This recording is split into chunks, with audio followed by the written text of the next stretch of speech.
Depression, anxiety, ADD. All of these are elements of what mental health is. But to an outsider, they are just statements. But what does it mean to live with them? How do I live with them? When I was a kid, I was generally very laid back, though I was constantly trying to connect to people. But being my weird self, it was hard. So I did the only way I could. Through media. Not what I made, but what I consumed. I found media as a gateway to express my true self. And for a while that worked. That is until my third year of secondary school. Something began to change in me. I grew far more obsessive, easily scared and generally more nervous. When I started my second course, things didn't get better. I was told that I had to work hard. This was told to me in a caring way, but my mind perceived it as, you gotta work hard and you never stop working. The day I realized I had anxiety and depression happened when I was at home. I was working on a few projects. I could have used a day to relax. It just became too much and I snapped. This happened twice in my course. Nothing bad happened, but there was always someone there that I could talk to. But then I decided to finally take action. I got counselling and things got generally easier. But once my course finished, I was cut off from that source of counselling. I was generally left on my own. So after college I got a job while hunting for one in the industry, the TV industry to be specific. Things were generally okay, except for my anxiety, which was making me feel worse. It got to a point where I asked myself, was I going to be stuck in this 9-to-5 job forever? Was every trip to Dublin that ended in failure going to affect me? It didn't help that I didn't know the answer. And to this day I still don't. I ask this question a lot actually. Do you ever truly find yourself when you go to college? Some people think you do. I don't. I think you find yourself when you're alone. When you have time to think. In college, life's uncertainties got easier after going through counselling. Though I feel it didn't prepare me for when I didn't have counselling anymore. With all these things, I turned to media to distract myself. Because media to me was a way of connection, but also a means to block out all the noise of life. And that's when I found Bojack Horseman, a show that brought the noise to me. The question is, how did it address the noise?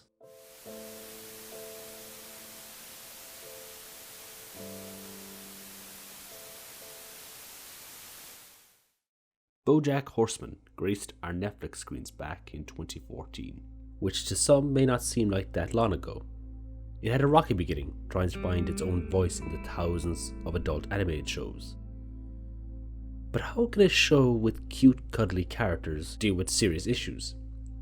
In the first season, it was a bit off, such as Bojack's view on his father. Happy Father's Day, Daddy. What is this supposed to be, a lima bean? It's a heart. That's some shoddy craftsmanship, son. I tried my best. No, you didn't. You slacked off and took the easy way out. In this world, you can either do things the easy way or the right way. You take a boat from here to New York. You gonna go around the Horn like a gentleman or cut through the Panama Canal like some kind of Democrat? The canal? You go around the Horn the way God intended. But if we compare it to the Free Churro episode, it's night and day. You know Sunday's my writing day. Sundays are the one day that are just for me and my craft. And still, you and the black hole that birthed you conspire to ruin it for me. What am I supposed to do now? Just go back to writing? I'm out of the zone now. The whole day's shot. All because of you and that brittle wisp of a woman you made the mistake of making your mother. You can't depend on women. You can't depend on anyone. In Free Churro, we see Bojack speak for his mother at her funeral. But we not only see him speak about his mother, we also see a more in-depth look at his father. This scene, unlike the other, doesn't have some campy music that tries to put a comedic spin on it. No, it's just a dad lecturing his child about not relying on anyone. And that Bojack should be grateful for learning this. The episode is solely centered around Bojack as we see a man just break in front of our very eyes. At this point in the narrative, Bojack has lost and done so much that seeing his mother die is just another event. But also, He has lost his only mother, and this only mother never truly cared for him. He always tries to find someone to be his mother. Diane, Todd, and Princess Carolyn. But none of them can be a real mother to him. This was a show that dealt with serious issues, but in a format where the issue was very rarely solved at the episode end. Instead, it becomes another wound to the character of Bojack as he tries to survive in Hollywood. Bojack has seen a lot of mental health issues explored in its 6 seasons, from anxiety to depression to straight up addiction. It was honestly amazing to see a character dealing with a lot of the same issues as I do. But it's never played just to make money or just to create drama.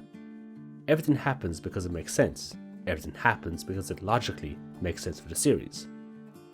The portrayal of anxiety is a second voice in his head, along with a very unique art style, made for a very similar fear I have, where certain thoughts just won't die, and that your mind can completely change a situation from what you originally thought. Examples of depression like when he loses Sarah Lynn because of mistakes he put her through as a child. He had a hand in creating her, and he has to live with that. In season 6, we even see him carry a bottle of vodka as a reminder of his mistakes. Depression for the show is a constant, but the thing is, I don't feel worse for watching it. I feel like I can ignore my own thoughts and relate to the characters. When it comes to addiction, there are many different times where it's dealt with, but the scariest one has to be the one where Bojack gets addicted to painkillers after he was in hospital. He has a meltdown when Hollyhock, his stepsister, puts them down the drain, and at the end, where he tries to promise to never do it again, what does he do? He gets himself into a car accident. Bojack is defined by the sadness in his life. Sadness is what gives life that punch in the gut, that realization that you won't get there, that you won't make amends for every shitty thing you've ever done.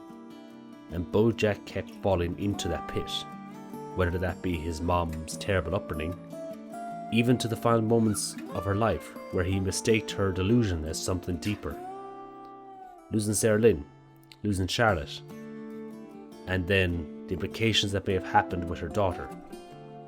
Since season 6 came out, I really want to talk about how it leaves us. I want to talk more about Bojack, as I feel each character needs its own separate breakdown. First, we see Bojack finally doing some good. He seems to have found true peace. He's got a job as a school teacher and has stopped drinking. That is until his past comes back to haunt him when 2 1920s style reporters want to know what happened that fateful night with Sarah Lynn. Of course it comes out, and he's instantly dragged through the mud. The final straw for him was losing his royalties to horsing around, and knowing that he was played for a fool all those years ago. In the second last episode, Bojack is going to his mother's house for dinner with the young Sarah Lynn, but right away we know this isn't a flashback, as this Bojack has grey hair. Bojack is in a version of purgatory, while his body is dying in his pool after relapsing. What follows is questions about what it means to die with true meaning. There's never enough time to say what you want to say to do what you want to do. The end doesn't care about your life, it is what it is. The episode calls back to so many things, the Black Tar speech. Yeah, I'm not worried about if you'll become a star. I'm more worried about how you'll change when it happens. Like you think I'll get fat? No, that's not what I'm talking about. So you're saying I definitely won't get fat? No. Well, make up your mind, lady. Look over there. See those tar pits? Hollywood's a real pretty town that's smack on top of all that black tar. By the time you realize you're sinking, it's too late. Wait, is this a science lesson? No, Bojack, it's a metaphor. Ugh, that's worse. How he left Sarah Lynn, and the effect everyone had on him, and definitely vice versa. The parts that got me the most was each character talking about their best and worst moments, and seeing one by one each character go through the door into oblivion. We all go through that door, and there's no stopping that. When it comes to their best and worst moments, I find it interesting. The ideas of leaving a memory behind, the idea of was your life worth it, is doing something to feel good, selfish, and the idea of legacy, all questions that are important when it comes to life. The episode has a heartbreaking poem too, The View from Halfway Down, and I believe it embodies how most suicidal people think. That this at first is a great idea, everything becomes clearer, then you pass the point of no return, and it's too late to change. Too late to go back. I used to think I was alone in how I thought when it comes to my mental health. But no, Bojack came into my life and I found a show that truly spoke to me on a personal level. Bojack is a show that needed to happen. Mental health services are behind in helping people, but they are getting better. They need to continue to be better. We cannot just abandon people, not anymore. Our world has grew more divided, but we need to change, to come together. Thank you for listening to my first video essay.